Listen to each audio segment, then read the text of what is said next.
Cet acte des membres du gouvernement et des partenaires au développement lance le projet de mise aux normes des centres de santé urbains de Rubino et d'Akwedo, des hôpitaux généraux de Tumodi, Tanda, Bangolo, Bouna et Daoukro et des centres hospitaliers régionaux de Séguéla, Abengourou et d'Imbokro.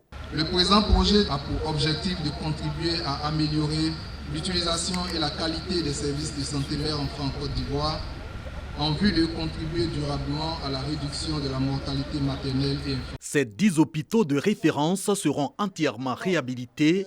3 d'entre eux vont s'étendre avec de nouveaux bâtiments et services quand seront transformés en hôpitaux généraux les 2 centres de santé urbains, tous également dotés d'équipements de pointe. Coût global du projet, 39 milliards 96 millions, dont 37 milliards de francs CFA, financés par la BIDC, la Banque d'investissement et de développement de la CEDEAO. La Côte d'Ivoire est l'un des pays qui appartient à la BIDC et puis c'est une banque cliente de la BIDC aussi. On est toujours prêt à accompagner la Côte d'Ivoire. La Côte d'Ivoire a pu bénéficier auprès de cette institution à ce jour un montant total de près de 300 milliards de francs CFA pour soutenir des projets dans divers domaines. En ce qui concerne le secteur de la santé, l'appui de la BIDC se situe à date à 48 milliards de francs CFA. Ces investissements, selon le ministre de la Santé, pour rendre attractive l'offre de services et de soins de santé de proximité et placer ainsi les populations au cœur du système de santé dans la vision du président Alassane Ouattara. Il constitue la clé de l'extension de la couverture maladie universelle. Ce projet impactera directement la vie de plus de 2,5 millions d'habitants dans notre pays. Voyant la population de Dimbokro et de Côte d'Ivoire, chers collaborateurs du personnel de santé, je vous exhorte donc à fréquenter ces hôpitaux qui seront réhabilités et entièrement équipés. À nos mamans, nos sœurs et nos filles, vous voyez que l'État fait beaucoup pour la réalisation et pour le changement du visage de notre système sanitaire, surtout pour ce qui concerne l'axe mère-enfant. Elle va durer 18 mois sans interruption de soins. La phase des travaux et d'équipement s'accompagne pour 30 mois de la formation des utilisateurs et de la maintenance des équipements.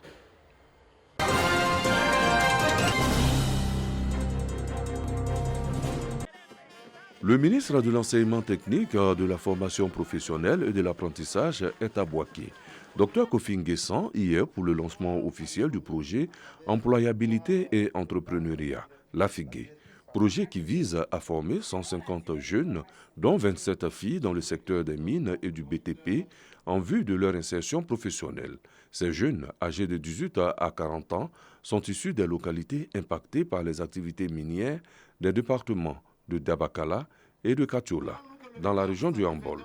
Ce projet est le fruit du partenariat entre le ministère de l'Enseignement technique, de la formation professionnelle et de l'apprentissage, la société Endeavor Mining et le GIZ Invest for Job. D'un coût de plus de 145 millions de francs CFA, le du projet s'inscrit dans le cadre du programme de l'école de la deuxième chance. Ce sont des formations qualifiantes de courte durée à visée d'insertion professionnelle décente et durable. En décidant d'investir dans la formation professionnelle des jeunes, Endeavor Mining est dans la droite ligne des orientations de son Excellence M. Alassane Ouattara, président de la République de Côte d'Ivoire, qui fait de la formation de la jeunesse un volet important de sa politique sociale.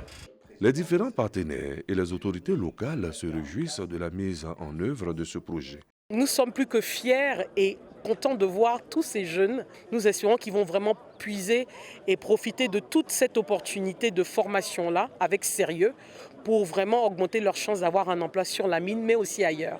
Notre souhait, c'est que toutes les mines qui vont s'installer désormais tiennent compte de ce besoin et de cette nécessité de former au préalable les jeunes gens et les jeunes filles en sorte qu'on ne nous dise pas après, mais il n'y a pas de compétences. Les bénéficiaires ne cachent pas leur joie. J'ai fait un bac plus 2. Malheureusement, je n'ai pas eu cette chance comme les autres pour passer des concours. Donc ce projet vient pour nous autres donner une seconde chance. Il invite les autres filles. S'il arrive qu'on relance un autre, elles puissent s'inscrire. Toi, une femme, si tu travailles, tu es respectée. Si elles viennent, peut-être elles pourront s'occuper demain d'elles-mêmes. Elles seront respectées dans la société. Les filières de formation concernent l'électricité bâtiment, la plomberie, la maçonnerie, la soudure chaudronnerie, l'électricité d'équipement et la menuiserie.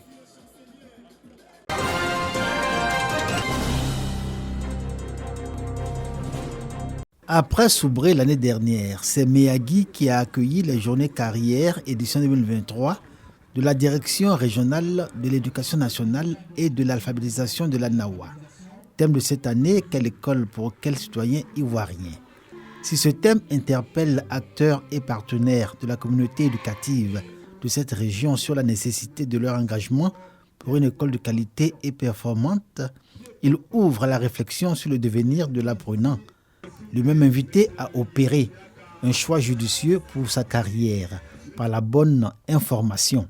Nos élèves choisissent quelquefois des filières dont ils ont entendu parler et ils n'ont pas de référence ou de référent. En faisant venir les professionnels de l'école, les grandes écoles, les universités, ceux-là vont leur expliquer les bien fondés de tel ou tel choix. Toutes les possibilités de formation qualifiante et diplômante du système éducatif ivoirien ont été mises en lumière devant une population scolaire enthousiaste et très intéressée durant ces journées carrières.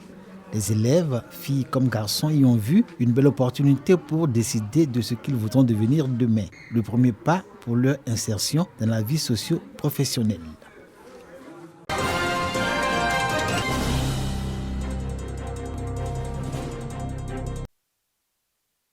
Échange entre le directeur régional du commerce, de l'industrie, de la promotion des PME de Béquet et un commerçant grossiste au quartier commerce sur les différents prix des marchandises.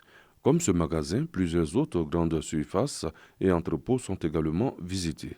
22 kg demi. À combien? 12 250. 12 250. Oui. Ouais. Le prix est vraiment compétitif. Rizière? Rizière, vrac. 22 kg demi. 22 kg et demi. Oui. D'accord. Ces différentes visites de terrain de Mamadou Fatiga dans ces espaces commerciaux se situent dans le cadre de la vérification de la disponibilité des stocks sur les marchés au moment où le jeûne du Ramadan démarre. Il s'agit également de vérifier le juste prix. Il est bon que les agents du ministère du Commerce puissent s'assurer auprès des différents points de vente, des circuits commerciaux. Cela découle plutôt d'une politique menée par le ministre du Commerce et ses collaborateurs. Et c'est une façon de rassurer les populations que nous continuons donc nos missions de surveillance de marché et qui peuvent être tranquillisées, même au-delà du jeûne musulman. Les populations pourront se ravitailler au niveau des produits de grande consommation et à des coûts très compétitifs. La représentante de l'Union générale des consommateurs de Côte d'Ivoire, partie prenante de cette visite, se réjouit de cette initiative. Nous aimerions vraiment que les commerçants, les opérateurs économiques fassent un effort pour que nous qui sommes les consommateurs, nous soyons encore plus à l'aise. Que monsieur le directeur continue vraiment ce qu'il a commencé parce que c'était un peu trop difficile. La population grogne beaucoup. Le directeur régional du commerce salue les acteurs de commerce qui, dans leur majorité, respectent les prix plafonnés. Il rassure quant à l'affichage des prix dans les petites boutiques afin que le consommateur puisse à tout moment avoir le libre choix. Mamadou Fatiga rappelle également que tout cas de non-respect de prix doit être dénoncé par les consommateurs.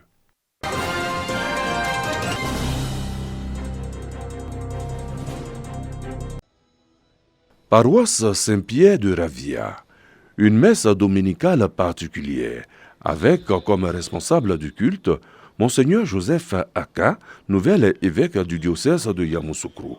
Devant les fidèles rassemblés, le guide religieux, dans son homélie, insiste sur l'affirmation de la foi et la promotion de l'Évangile. Faire en sorte que la charité fraternelle soit vécue pleinement ici aussi à Ravia et dans toutes les contrées, toutes les communautés qui font partie du diocèse de Yamoussoukro. Jeannot Ousoukwadio, président du Sénat, doyen des cadres de Ravia, présent à la messe, s'engage à œuvrer pour la promotion de l'Église. On est en joie parce que l'œuvre de Dieu est éternelle. N'oublions pas que dans cette contrée du pays baoulé, Ravière, avec le sanctuaire marial, entend apporter sa contribution au rayonnement de l'Église catholique, à la prière, à la foi, pour la paix en Côte d'Ivoire. Le nouvel évêque de Yamoussoukro entame ainsi la visite des paroisses de son diocèse. Il entend faire de la proximité avec les fidèles un moyen de réussite de sa mission.